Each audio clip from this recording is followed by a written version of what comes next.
بسم الله الرحمن الرحيم. اللهم ألهمنا طاعتك وجنبنا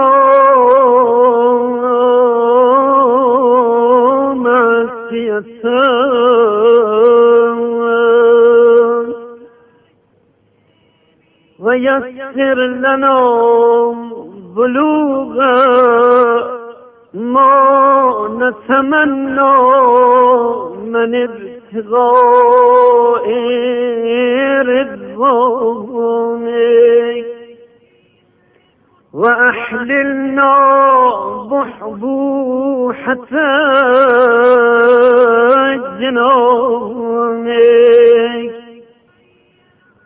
واغشى عن بصائرنا سحاب الارتياب واكشف عن قلوبنا أغشية المرية والحجاب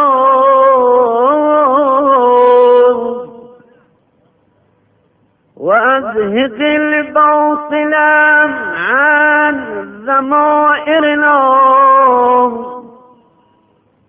وأثبت الحق في سرائرنا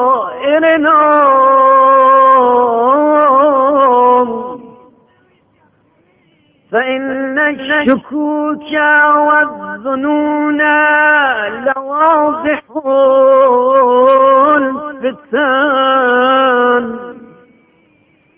ومكدرة لصف المنائح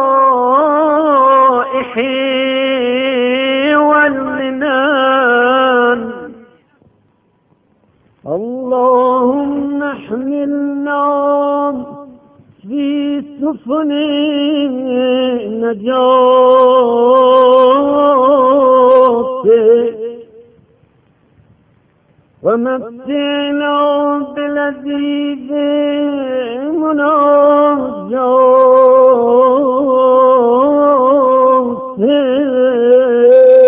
مناجاتك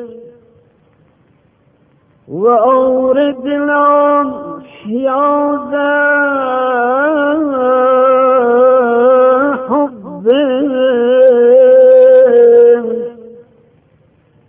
وأذقنا حلاوة ودك وقربك واجعل جهادنا فيك وهمنا في طاعتك وأخلص نياتنا في معاملتك فإنا بك ولك ولا وسيلة لنا إليك إلا أنت. إلهي اجعلني من المصطفين الأخيار وألحقني بالصالحين الأبرار الصادقين إلى المكرمات المسارعين إلى الخيرات العاملين للباقيات الصالحات الساعين إلى رفيع الدرجات إنك على كل شيء قدير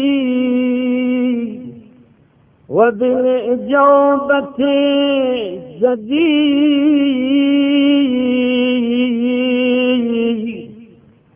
برحمتك يا